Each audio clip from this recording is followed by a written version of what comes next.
that we are live.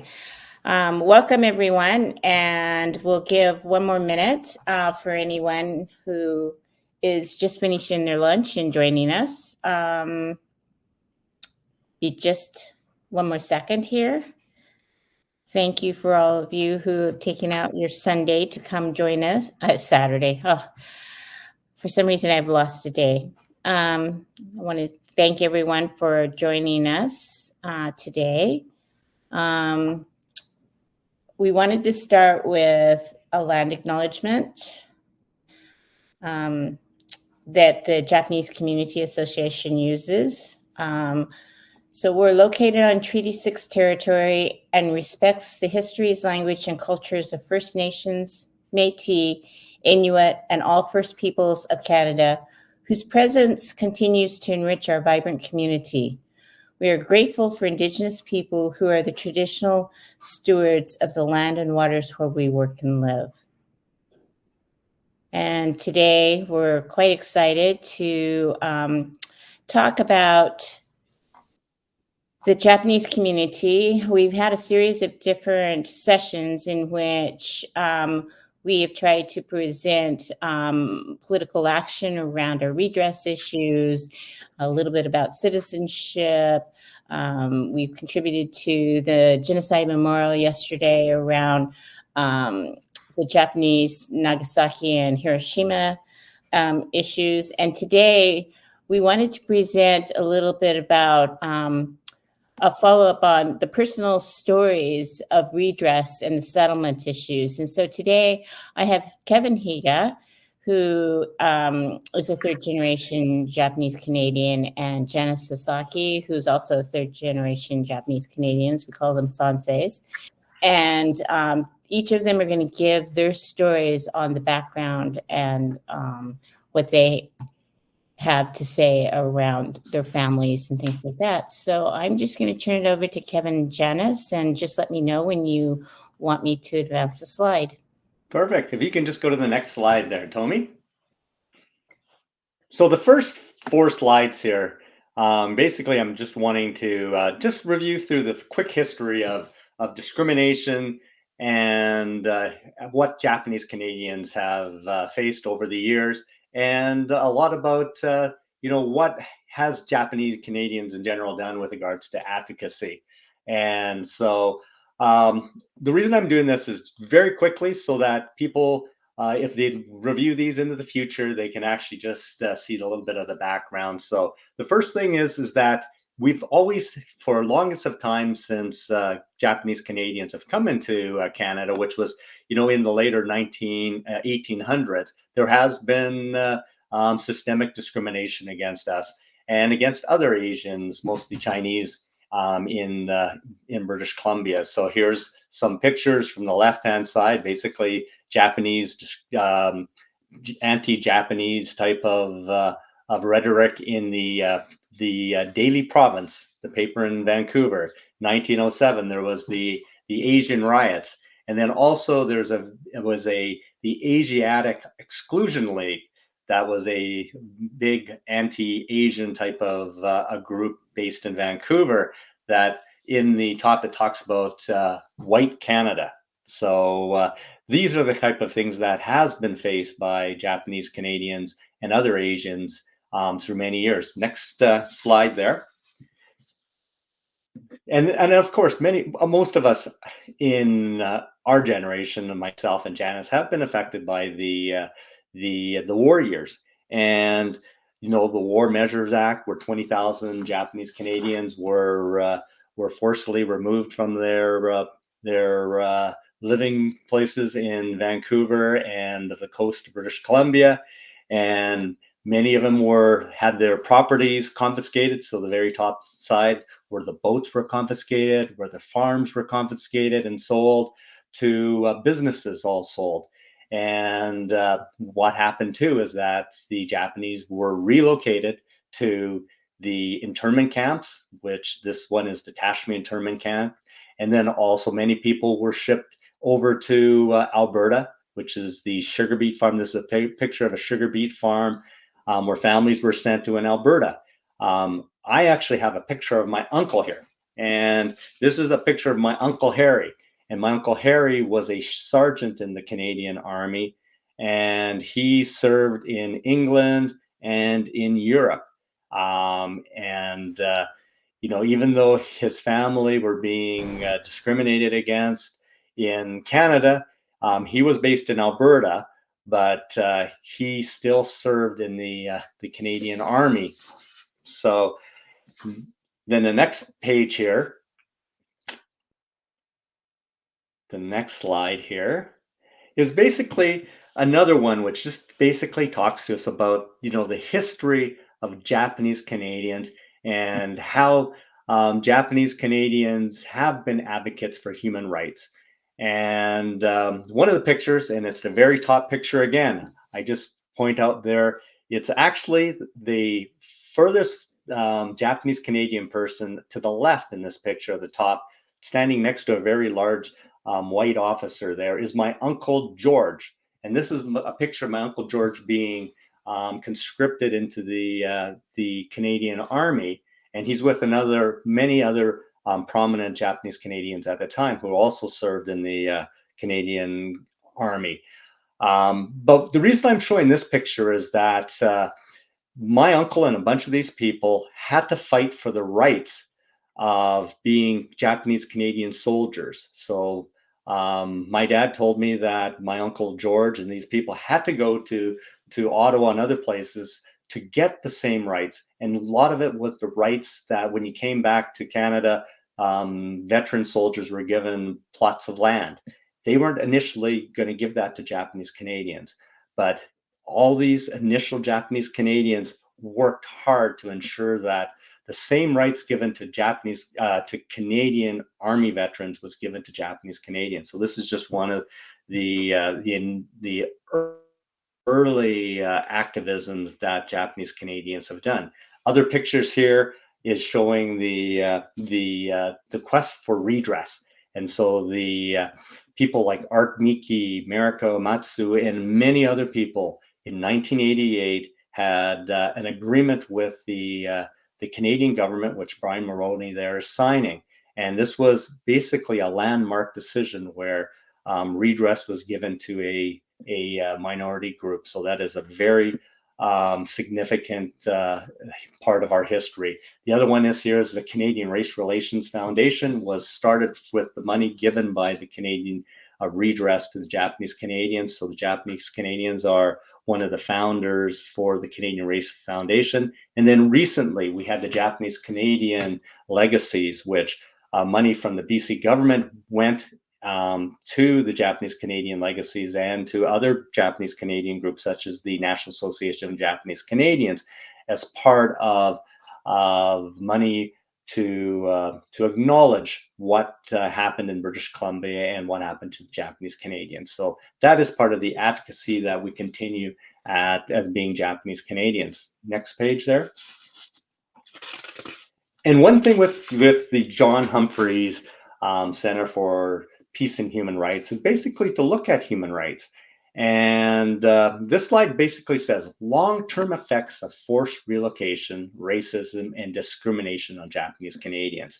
So really, a lot of what we're talking about in the John Humphreys is this ongoing effect of racism.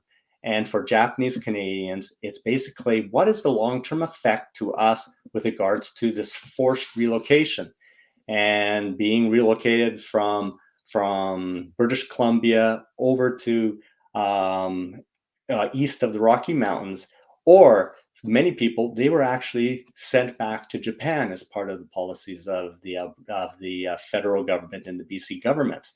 So some of the terms there, and if you take a look at the right, these are terms that are common terms used in human rights and Asian discrimination. So one of them is being the model minority, and these are comments or phrases that we will be talking about as we're talking about our own stories. What I've done here is also just put some of the videos or documentaries about the model minority, and one of them is done by Jeff Chiba Stearns, and it's called One Big Hapa Family. And then he also has written a book called On Being Yukiko. So a lot of what he has in there is about being the model minority, being a good Canadian. And we can talk about that a little bit more in our discussions here. The other one is the perpetual foreigner. The perpetual foreigner concept is one where no matter how long you're in Canada, if you're a visible minority, you're still considered a perpetual foreigner. You're not Canadian. You're not part of the white majority. And so that is part of the discrimination that we continually have to address as being Asians. And then basically the last part is addressing Asian hate and how we've had to endure through different discrimination through the past and how we actually are addressing racism ourselves. So these are just some of the points that we'll be discussing, and we'll be talking it through basically talking about our stories. And so Janice will talk about her story. Thanks, Kevin. I'm Janice Sasaki, and I am just learning my story. And so I need to thank my cousins who I have pestered to flesh out my story. Next slide, Hitoma, thanks. So on your right-hand side is my father's family, and on the left is my mother's family. They came to, my grandparents came to Canada in 1908, about that time. My dad's dad actually came with his father and started fishing. They both families ended up in Mission, BC, where they had berry farms. They had houses, farms, cattle, vehicles, chickens. There was a co-op, Japanese co-op, to sell their produce. They had home, families, and community. That changed after the bombing of Pearl Harbor. Hitomi, if you could forward, thank you. My aunt, who was one of the ladies on the slides, recalls, when the war broke out, we were all moved out from the coast. The government waged a massive propaganda campaign to cover up their intention to seize all properties belonging to Japanese Canadians. The family moved to Pitcher Butte on a sugar beet farm. We were forced to work there in order to stay together, or they would all have to go all over with no contact. They would not be allowed to contact one another. Doris, which is my mom, and George were really small, 5 and 6 years. They had to pay to go to school. We had no property, and we had to pay to go to school. Government called us enemy aliens. It hurt. We were citizens, yet we were still classified as aliens and treated like criminals. We were forced to register every once in a while. We had to ask to move to seek permission from the RCMP. Thanks, Satomi. They felt lucky to be together. The housing was intended for summer workers, and so the wind blew through in the winter and was cold. They lived a long way from stores, and even though they could have borrowed the tractor, they were nervous and they walked. My parents did not talk about what happened. They said they didn't speak Japanese. The American literature states that Japanese Americans carried psychological burden and undeserved stigma. It was processed as individual trauma with feelings of humiliation and self-blame. The response was silence and suppression of Japanese culture. Sensei, which is Kevin and me, interviewers reported an inherited need to become super and downplay their Japanese identity and culture. Don't rock the boat. Avoid drawing attention to yourself and prove that you are worthy and that you belong through high achievement and hard work. The Canadian experience is probably very similar. My dad did not finish high school. When I was young, he drove a gravel truck. He went to school and apprenticed for his full working career. And for that, I'm very grateful to him.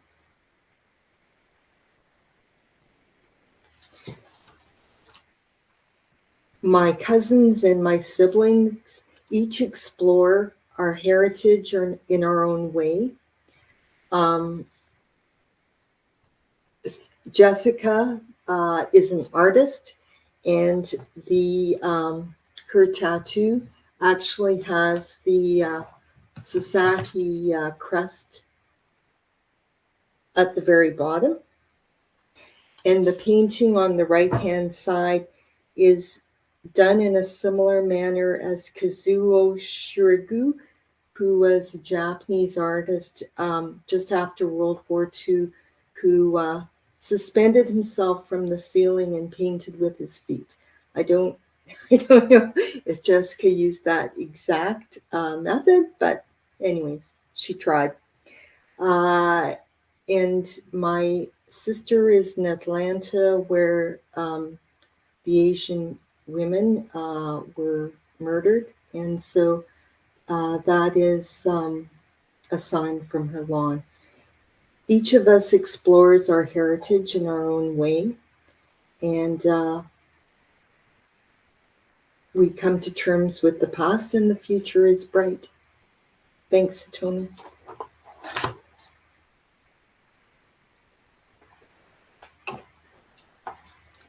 Yes, I'm going to just walk through the history of my family, the Higa family, and my mom's family here. And I'm also just going to interlace a little bit of human rights related issues in my stories and the stories about my family, and a little bit about our advocacy from my family, my aunts and uncles, my father, to where I'm at right now. So the first part, I'm just going to talk about my father's side of the family. My father's side is Higa, and my grandfather's great grandfather initially came to Canada in 1908, and he also brought his son, which would have been my grandfather, to Canada around that time too. They came from the island of Okinawa. And Okinawa, if people are unaware, it's a island on the south, very south of Japan, and it was its own country until the mid 1800s, and then the Japanese basically invaded it. So it's a little different story than other people, and it's one that Japanese Canadians probably don't hear much about, how Okinawans, which I'm half Okinawan, are actually an indigenous group to Japan, and like many other indigenous groups, were persecuted by the majority, which were the Japanese. So many Okinawans from the island of Okinawa actually had to immigrate, not because they truly wanted to, but a lot of it due to the fact that to avoid the persecutions that they were facing, they moved to other countries such as Hawaii, United States, Peru, Brazil, Chile, and a lot of these different places. My family, my father and them, or my great grandfather and grandfather, moved to Canada and worked on the coal mines in Alberta. So they were based in Alberta already. They worked on the coal mines in Alberta. They actually had a farm in Alberta. And so that was my dad's side. And my dad had 13 brothers and sisters. And they grew up on a farm. I know in the picture on the left, it has 10 kids. Then there's 3 more after that. And they grew up in the Lethbridge area, and were very successful down in Lethbridge. Many of my aunts and uncles are dentists, teachers, nurses, business owners, farmers, and the one picture I have down there is "Welcome to the third national JCCA conference," and the JCCA is one of these precursors to the National Association of Japanese Canadians, and it's the Japanese Canadian Citizens Association. And one of the people in the middle there is a fellow with a mustache who's kind of under the number 3. That's my Uncle George. So Uncle George was the other person I showed you before. So he was one of the first presidents for the Alberta chapter of the Japanese Canadian Citizens Association. So he was a big activist working for the rights of Japanese Canadians way back then, whenever the third JCCA conference was. And this was, I'm not sure where it would have been, but this is a picture that one of my cousins had shown me. I'm going to talk a little bit about my father. My father was, the top picture to the right is a picture of my father. So my father did grow up in Lethbridge, and this is he was a second lieutenant in the Canadian Army. So this is his reserve card, but he was a full officer in the Canadian Army. He was too young to be able to go to World War II. And then also my dad then went to the University of Saskatchewan Law School. And I always asked my dad, and I said, you grew up in Alberta. We always lived all our life in Alberta. Why didn't you go to the University of Alberta Law School?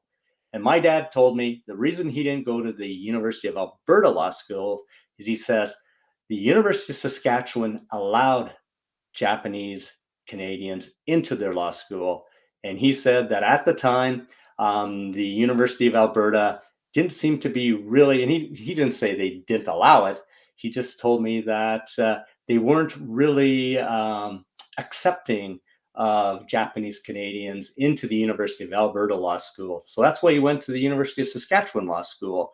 And so my dad was the first lawyer to be accepted, or first Japanese Canadian to be accepted into the Alberta Bar Association. And we grew up in Taber, and then moved to Lethbridge.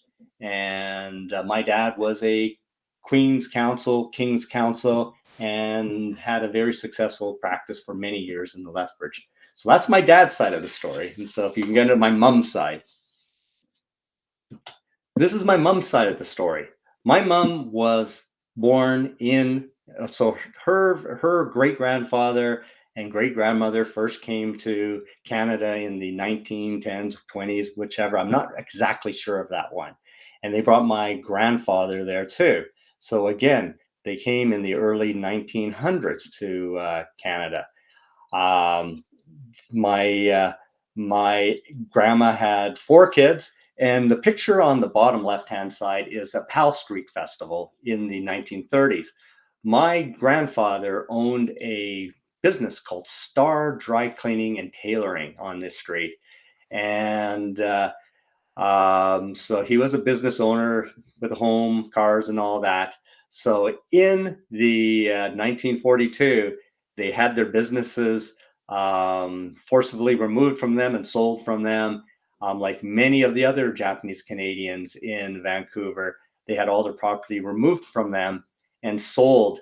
And the property was sold by the government saying that the money is going to be used for your relocation and for you to be living in these places like the internment camps. The middle picture there is a picture of a truck. And one item that my mom, who is now 93 years old, always says she always remembers the ride in the back of the truck. So she said they were given the 2 suitcases each and basically had this fun trip to Tashimi in the back of a truck. And she says their, grandma and grandpa tried to, and see, grandpa was already forcibly removed to a work camp, but it was my grandma and that saying, trying to make it fun, that this is a little fun trip that you're getting to this new place in Tashimi. So it's similar to what happened to many of the Jews in Europe, where the family tried to downplay what was happening to them. So then the next picture is the forced work camp. So my grandfather was put onto a forced work camp to work on the roads, and he died on one of these camps. So not the proper medical provided to Japanese. So he actually passed away on one of these work camps. And so then my grandmother and all my aunts and uncles moved to the Tashimi internment camp. And then after the war, they had the choice. You can move back to Japan, or you can move north to the east side of the Rocky Mountains. And so they had an arranged marriage for my grandmother to marry my what I know as my grandfather Horio, and they moved to Alberta. And they moved first to a place called Shaughnessy near Lethbridge, and then to Brooks, Alberta, where they had a restaurant, and then they moved to Calgary. And my mother met my father in Calgary. So that is basically the story of my mother, where she was forcibly removed from the coast to Tashimi, from Tashimi forcibly uprooted to east of the Rocky Mountains, which is very similar to many Japanese Canadians of what happened to them from the wartime. So I'm going to talk about myself, and here's the story about myself here, and I know that Hitomi was wondering why I purposely, or why I put the words here again: model minority, be a good Canadian, perpetual foreigner, addressing Asian hate in multiple spots here. I said I'm doing that on purpose, and I said I'm doing that so I can actually talk to how I've had to address being the model minority, how I've addressed being a good Canadian, how we are continuing to be perpetual foreigners, and how I'm addressing Asian hate. So just a little bit about my background. Like Janice and I, we're Sanseis, so we are third generation Japanese Canadians. And I grew up in, like I said, in Tabor, moved to Lethbridge, and I have three siblings. My brother, two brothers, and a sister. My brothers, both lawyers. My one brother is now a judge. My sister is a teacher. I'm a CPA, certified public accountant, chartered accountant, and basically did the model minority, basically getting my education and being a good Canadian. And like many other Japanese Canadians, I married a Caucasian, and a lot of that is all part of being is all reflective of the Japanese Canadian legacy of being sent all across the country and being removed from your own culture. So what happened to us is, like 75% of all other Japanese Canadians of Sensei generation, we are not married to Japanese. And that is all part of the legacies of being, part of the forced relocation. So when you look at this picture of my family, so bottom below, all my brothers and sisters, of course, like all the other Japanese Canadians of third generation, we are married to Caucasians. My picture here, I have this picture to the right, myself and my wife who went to Japan. So that's our real only connection to Japan, is going to Japan and visiting it. And I visit Japan. I also visit Okinawa, but I can't speak the language. I don't eat the food, or I eat the food, and that's about all I do. That's my Japanese. I can't speak any Japanese. My parents wouldn't teach us Japanese because they want us to assimilate. They wanted us to be good Canadians. And so that's a lot of the legacies of being this Japanese Canadian and the relocation. And I look at all my nieces, and do any of them speak Japanese? No, not one of them speaks Japanese. Any of my nephews speak Japanese? No, not one of them speaks Japanese. So that is the legacy of us growing up in Canada and us basically losing our culture. What did I do? Also, I played sports. I did anything you can think of as being a good Canadian. That's what I did. So that's my story, and those are my two girls. That's my wife, Marilyn. My two girls are in university. So basically doing what you do as a model minority. So next picture there. So this is really my story, the next story. And a lot of the John Humphreys, this is the part where we wanted to just address, what is the long going effects of forced relocation and discrimination, and then also, how am I addressing it myself? So that's why, again, you'll see in the bottom there, the be the model minority, be good Canadians, the perpetual foreigner, addressing Asian hate. So I'm just going to kind of like discuss a little bit about how I've addressed being the model minority. So, like I said before, and that's why I wanted to use the pictures of my family, is that the model minority. That's what I am. And if you ever put up the definition in human rights of what the model minority, you might as well just put up my family and how we've become model minorities, be good Canadians. And so, really, that is truly what we've done. We've assimilated.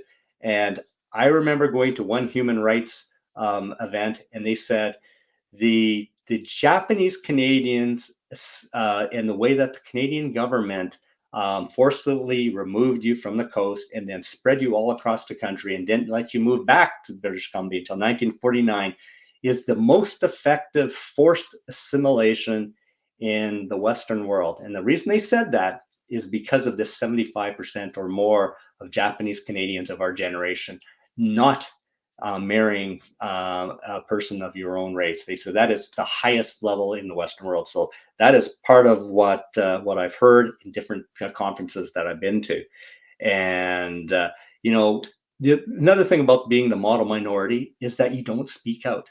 And I'm not sure if Janice or if she's ever had this, but growing up in Lethbridge, I heard every single racial slur against me, and I talked to my brother, and he said, "Oh yeah, this is just what you had to deal with. You had to deal with every single racist comment." One of the biggest thing is you would think they would be calling, and I'm going to say words like "Jap" or "Nip." It's amazing that most of us didn't know who you were. So I got called more Chinese slang racist comments than I did Japanese comments growing up. So, and what do? We do every like all the other good model minorities. And model minorities doesn't just apply to Japanese; it also applies to other Asian races and other minority groups.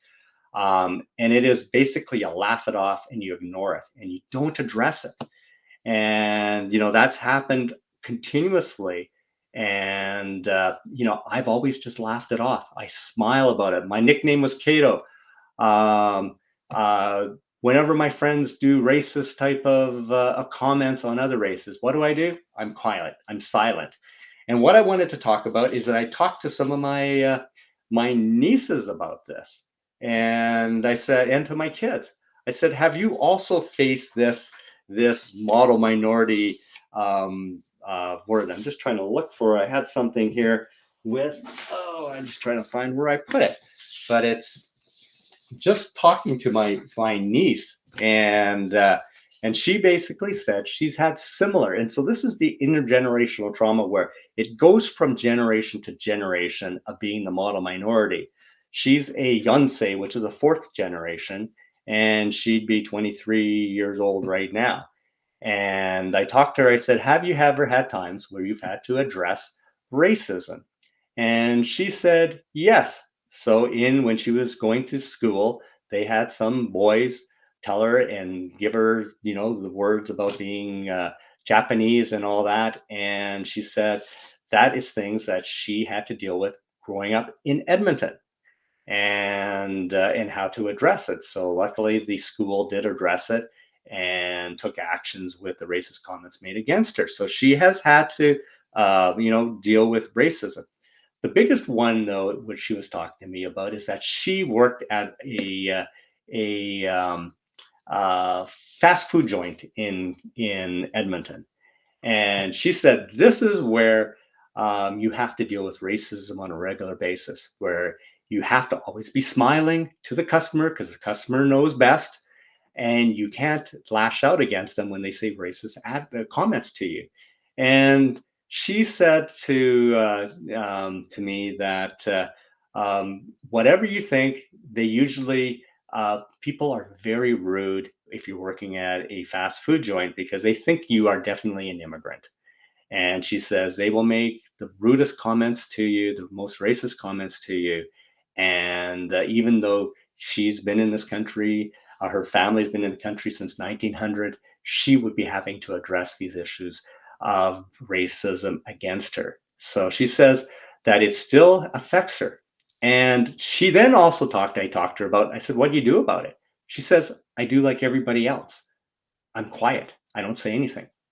So again, This is the continuing of how we've been addressing these racist attitudes, is just being quiet and not discussing it. So that's the mono minority side again. The next thing is the perpetual minority. And this is the perpetual minority is another one where I asked my kids, I said to them, are you Asian or are you Caucasian? They're 50% Caucasian, 50% Asian.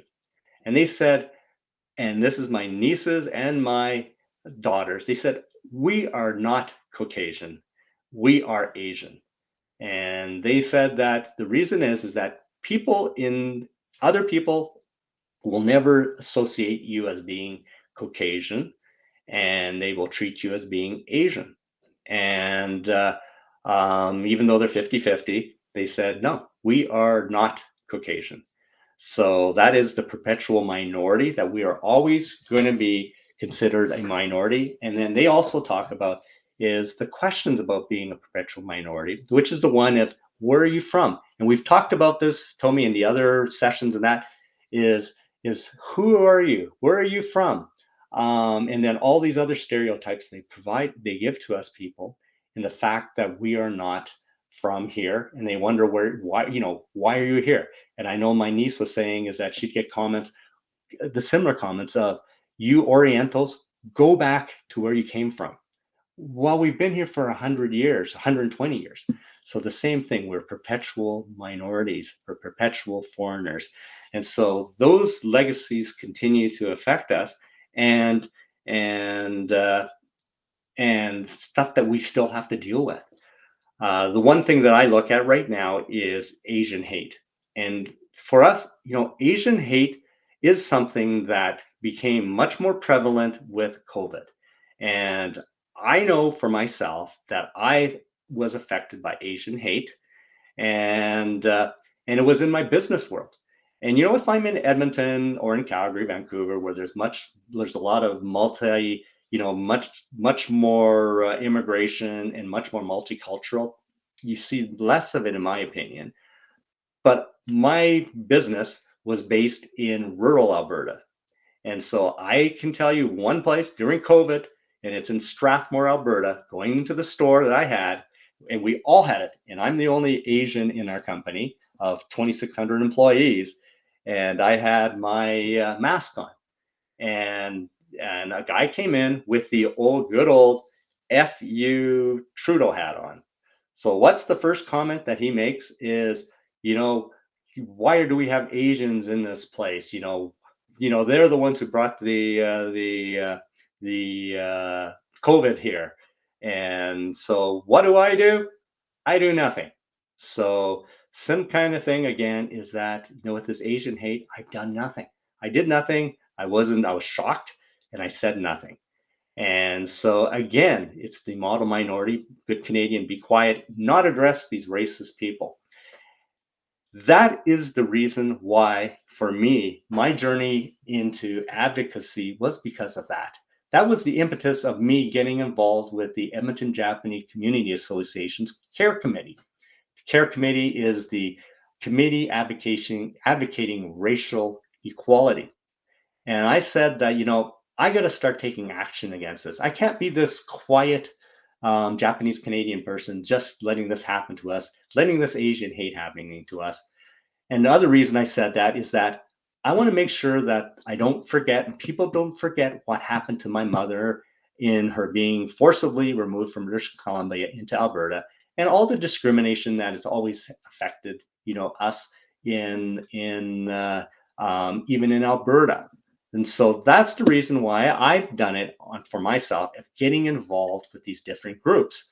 And so one of them is the Edmonton Japanese Community Association, which a picture is in the bottom right-hand side, and trying to do something about this. And so that is the reason why, for myself, I've done a bunch of different things, and of trying to address this Asian hate. I have different types of pictures here, and one of the pictures here is of a book called Gammon. This is a book written by Art Miki. Art Miki was the president of the Japanese Canadian Association, National Association of Japanese Canadian, and he's the one who was the impetus of getting the redress in 1988. He talked last week about how he went about, him and many other people, also a lady named Marika Omatsu, of being an advocate. And so they talked about that, we can't just be silent Canadians any longer, or they weren't. And they just talked about their stories of that they had to persevere. If they had given up, nothing would have happened with respect to redress. And he has a great story, and you should pick up his book called Gammon Perseverance, of how us as being Japanese Canadians have to take it on ourselves to make sure that we don't let the stories and the history of what happened to Japanese Canadians be lost in time. And that's the reason why I got involved, because my mother is 93 years old. Her story will be forgotten unless we keep the stories up. So then also I've done things such as being involved with the Toronto NAJC's 75th anniversary Human Rights Symposium. And what I love about this, and I brought it up, is that it says an inheritance of activism. That's why, as me, I want to make sure that we don't forget that either, that we have this inheritance of activism for Japanese Canadians, and that we don't be silent. And we have to help other marginalized and racialized groups in their fight for equality. And the last picture here is called Hold the Truth. Hold the Truth was a play that was part of the John Humphreys symposium. We held that, I think, on last Sunday. And what I'm bringing this up, this is something that was produced by the Edmonton Japanese Community Association. And it tells the story of Gordon Hirabayashi. And there's so many amazing Japanese Canadians that we don't know about. Gordon Hirabayashi was an American who basically fought against the Supreme Court of the United States with respect to being forcibly removed and the internments in the United States. He, through his efforts of being an advocate for this, he received in the United States from Barack Obama the Medal of Freedom. And this is the highest civil medal in the United States. So just saying that there's some amazing people in Alberta. Gordon Hirabayashi lived in Alberta. He was a professor, chair of the sociology department at the University of Alberta. And so there is a history of strong advocacy in Alberta.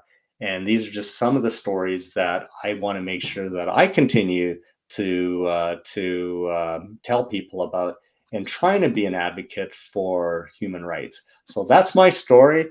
And I turn it over to you, Hitomi. Well, thank you for sharing your story, both Kevin and Janice. I don't see any questions, but I do see a few comments. So I'm going to read the comments, and then I've got a couple of questions for you as we wait to see if anyone else has questions. One individual says, I can't imagine building that up to lose it all over again. That was the same year my German grandfather came to Canada.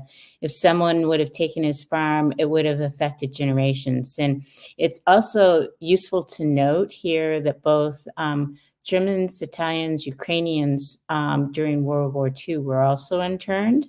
You don't hear a lot about those stories as much, but they were basically restricted in movement as the Japanese. It was just that there was more Japanese at the time, partially because of the declaration of war by the Japanese, but also as part of the Asiatic League's efforts to rid the, I would say, the West Coast of Japanese in general. Another comment here is, it's so strange that Japan is the only uncolonized country, but you experience colonialism here to the point of losing language and culture. I'd also like to make a comment that close to 4,000 Japanese signed paperwork in order to be relocated back to Japan during the war. approximately 2,000, a little over 2,000, actually went back to Japan. And they experienced a lot of the same things that Japanese Canadians here experience of alienation, not understanding, because most of them were born here in Canada and didn't speak the language and had to learn to survive in a country that was very alien to them, even though they were Japanese. And so you're seeing the reverse discrimination by Japanese in Japan who are having to deal with Canadians that are Japanese that don't speak the language. And it's a very odd experience. And I would suggest that most Japanese who aren't born in Japan, there's a bit of alienation. And I was born in Japan, but I feel very alienated when I go back because I've lost my language abilities. I know enough to get by. If I worked on it, I could probably get it back. But I feel very alien because of the fact that they don't treat me as Japanese. But I don't feel like I'm being treated as Canadian here either. So I'm kind of a person without a country. There's another comment here is, it's so strange that Japan is okay. I wonder if it's even more difficult for women with the stereotypes of being quiet and demure. And I made the comment, yes, it is harder for women, especially in Japan, and especially with the expectations here in Canada of certain stereotypes. A lot of women came over as picture brides, not only from China, but from Japan as well. And there was an expectation that they would be quiet, docile, and very obedient. I would suspect that most Asian women born in Canada have a very different demeanor. Can I comment on that, Hitomi? Yeah? I actually, one of my nieces, we actually talked about that, and she said, for her, and she's only 23 years old, she said the stereotype of the Asian woman is in Canada still, and this is for other of her Caucasian friends, and she brought it up. She's saying she went to one of her Caucasian friends' homes where her mom and dad, the fella's mom and dad, were there, and they went to the church, and this person's church, and he said she was the only Asian there, and all the comments were very Asian focused, like that. You're the quiet, all those stereotypes of an Asian woman. She had that, and she says, well, I was growing here, my dad's growing here, we've been here for 100 years, we've been here longer than most of the people in this church, but they still have the same stereotypes about her. And it's interesting because stereotypes are problematic, because one of the things that we've seen quite a bit, and I believe that this has been mentioned in several of our other presentations with the Japanese community, that it's difficult to distinguish Asians for people as to whether they're Japanese, Chinese, and you've already mentioned it, Kevin, that a lot of times we have been identified as Chinese, and that's problematic in itself. And I think one of the experiences, which I think many of you will share as Japanese, is the fact that I get approached constantly with people speaking Chinese to me, and I keep telling them, I'm not Chinese. I don't know why you feel that you need to speak Chinese to me when I'm not Chinese. So there's certain expectations. We have a question. What's next for you in CARE? Is that to me there, Paul? I see that, Paul. Yeah, so CARE, everyone knows, is the Canadian Association, or CARE is our Committee Advocating Racial Equality, and that's the Edmonton Japanese Community Association. I guess for ourselves, for me, is in CARE is so myself and Janice are part of the CARE committee, and really there's a National Association of Japanese Canadian national conference in October of 2024. So a lot of the work that I think myself and Janice and Hitomi will be doing is a lot of work related, and then I see Kevin Okabe on here too, will be related to this conference, which will be in 2024, which a component of it will be human rights. So that's a lot of what I'm planning on doing, Paul. And I'm still part of the National Association of Japanese Canadians Human Rights Committee and the treasurer of the NAJC too. So that's my still participation. Janice? Thanks, Kevin. No, just agree with you. Looking forward to planning next year's conference. I think one of the questions I'd like to ask, and even Kevin can come on if he so wishes. I think one of the questions I have, since especially the three of you were not born in Japan, how do you feel? How do you reconcile being Japanese, looking Japanese, and being this third generation, and trying to figure out what it means to be Japanese? You want to go, Janice? I think that's a really good question, Hitomi, because like you said, in Japan, we're a foreigner, and here we're, the perpetual foreigner. So, I mean, I think I guess you cope by understanding where your origin is, and you have to just find, how you fit in and who you are. I don't know, Kevin? That it is that you're dead on, because right, we go back to Japan, and I go to Japan on my trips there. I'm not Japanese. I'm definitely a foreigner, and I have to go with my wife to make sure that my wife, who's Caucasian, is standing next to me and having her ask the questions, because they seem to treat you better in Japan if you are Caucasian than you are if they're thinking you're Japanese and you guys speak Japanese. In Canada, I'm still the perpetual foreigner, like you're saying. And how do you address it? Well, we have to address it by being involved with groups like by EJCA and NAJC and learning how to actually address it.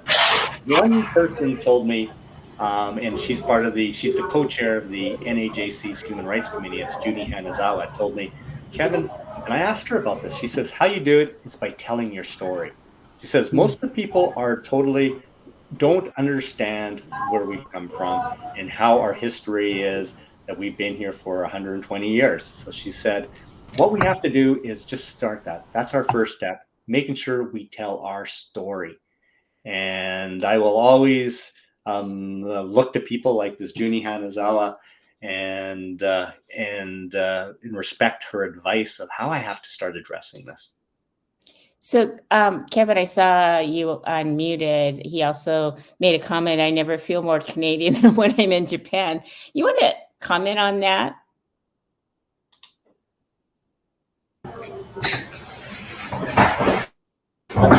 Well, yeah, so definitely when I'm in Japan, I don't have the full language capabilities. I have some understanding and a little bit of speaking, but I rarely try to converse because my wife says I'm embarrassing in Japan. So, but you feel different. Obviously, for me, I'm a little bit more accustomed to some of the customs and stuff, but still, it is a bit of a change.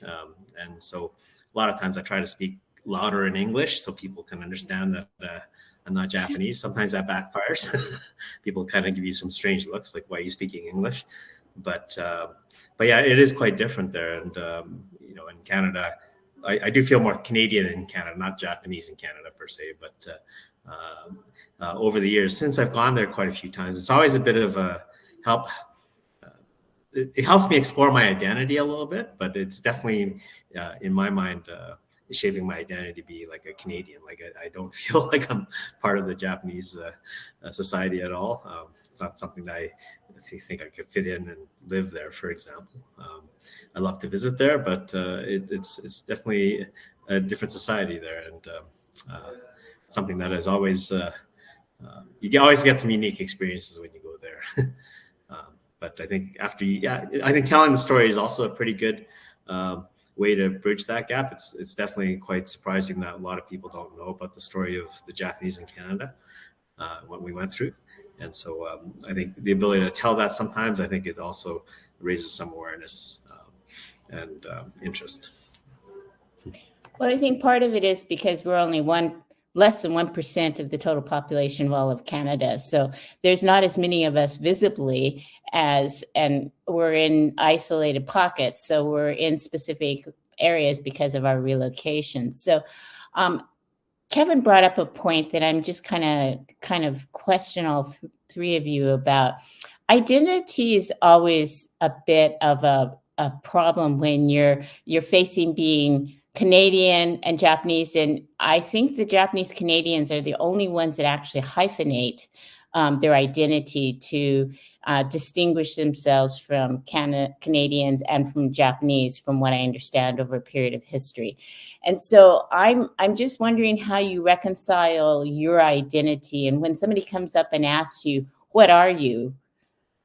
How do you answer that question? Because it's a very difficult question. And I guess the follow-up to that would be, how do your children, because your children are looking less and less Japanese, how do your children reconcile that? I know I did bring that up with my kids and my nieces who are 50-50 on that. And how do you know, it's one of those where, especially my niece said that, initially you kind of feel angry that, they say, where are you from? Well, you sure speak the language well. What other ones she says? Oh, when did you come to Canada? And she says, initially you want to lash out at them and you want to say, get a little bit angry at them. And that's how I feel too. Sometimes you feel like that, being angry at them. But most of them don't know, because you're right. We are only 1% of the population. And so most people don't realize that we have not, that we have been here for that long. And I think that's where the education comes to. And that's where I then go back again to telling my story and telling the story. And that's why I tell my daughters and that too, is that something that you just have to tell the story about them, saying, yeah, they're Yonseis. They've been here for a very long time. And I think that once people understand that, then, then it's different. That's how I feel. Janice or Kevin? I will ask my kids over Christmas. I don't know how to answer that question. David and Elizabeth? Kevin? I do get that a lot, especially in my when I'm working in my store here. I get a lot of visitors coming in. So once in a while, you get that English question, speaking good English. I always take that and use that as an opportunity to educate. I always say that, my great grandparents are the ones that came over 100 years ago, and it does start a dialogue. And it does. You can see a surprised look on a lot of their faces a lot of times, and most of the times they're not asking out of necessarily. They're just curious, I think, and I think to use that opportunity to educate people, it always winds up being, I think, a good end result. I think, and that they become a little bit more aware of the history of the immigrants coming into Canada, and a few people even start talking to me in Japanese, and I kind of understand them, but I'm kind of reluctant to respond because my Japanese isn't all that good, and that's quite surprising actually sometimes too.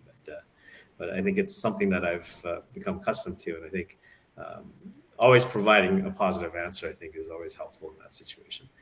It's also because they're in my store as well. So that's a good idea, though, Kevin, is to take an opportunity to educate. It's great.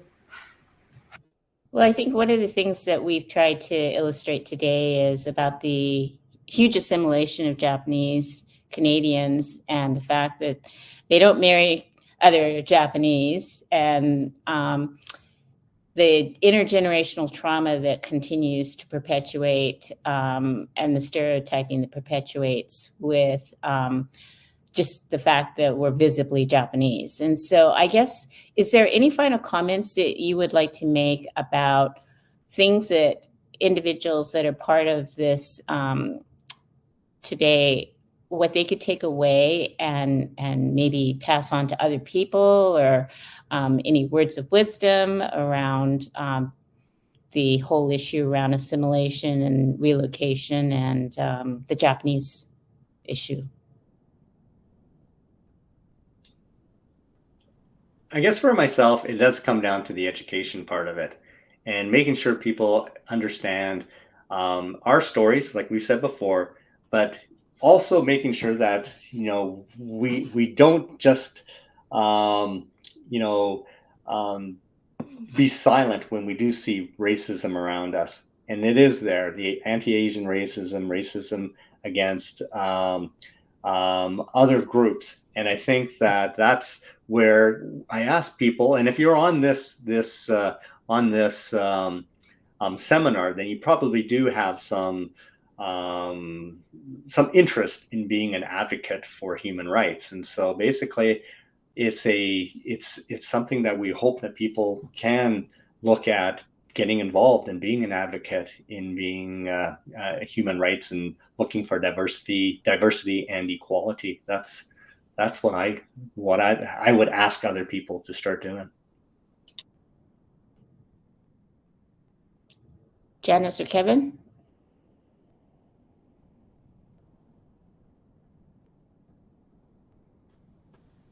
I think that I echo Kevin's comment about that. Like seeing, if you see incidents where other people are being affected, you should probably stand up and defend. I think it was in our nature in the past to be quiet or try not to make a commotion or anything like that. But you can't be doing that in this day and age. I do see that other people do step in when I see that situation happening. So I think that has turned a little bit. But the fact that it still happens is something that we still have to combat. So, I think definitely not doing anything is not a response anymore. Yeah, I agree. Hitomi, I think we can start small. It doesn't always have to be the big issues. I mean, the education you did on, sorry, I can't remember what it's called. Bystander training. Is a start, right? Very concrete. It was excellent. Dave, thanks for the response to the question.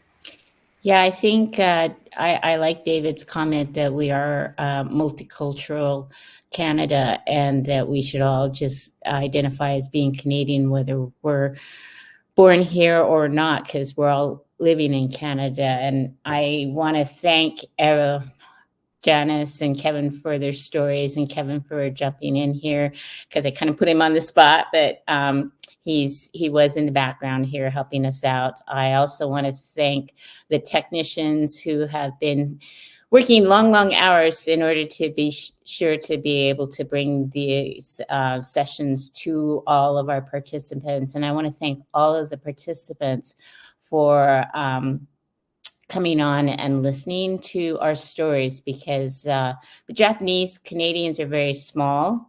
We're very mighty, but we were the first group who were able to fight the government and get redress and an apology from the government. And we hope that the stories that we've conveyed over the last week during the conference have been useful to spur and help others. And we continue to fight this through our human rights committees. And we always welcome individuals to come to the center and participate as part of the human rights, or even to come to our center and see what we do, both at the national level and at the local Alberta level. We have 3 centers here in Alberta. We have one in Lethbridge, Calgary, and here in Edmonton. And I just want to say that if there's anyone else who has any questions, you can always follow up with any of the panelists here. Kevin Okabe is our executive director of the National Association of Japanese Canadians. I want to thank the National Association as well as the Edmonton Japanese Community Association for coming together to present the Japanese story. I also want to thank John Humphrey Center for allowing us to tell our story. And we want to thank all of you today for sticking with us. And if there's no last minute comments from our panelists or from our audience, we'd like to wish all of you a good afternoon and hope that you attend some of the other sessions this afternoon and tomorrow, because we're talking about the United Nations human rights issues and how we can move forward, continuing with the human rights fights. And thank you all for attending today. Thanks, Tommy. Bye-bye.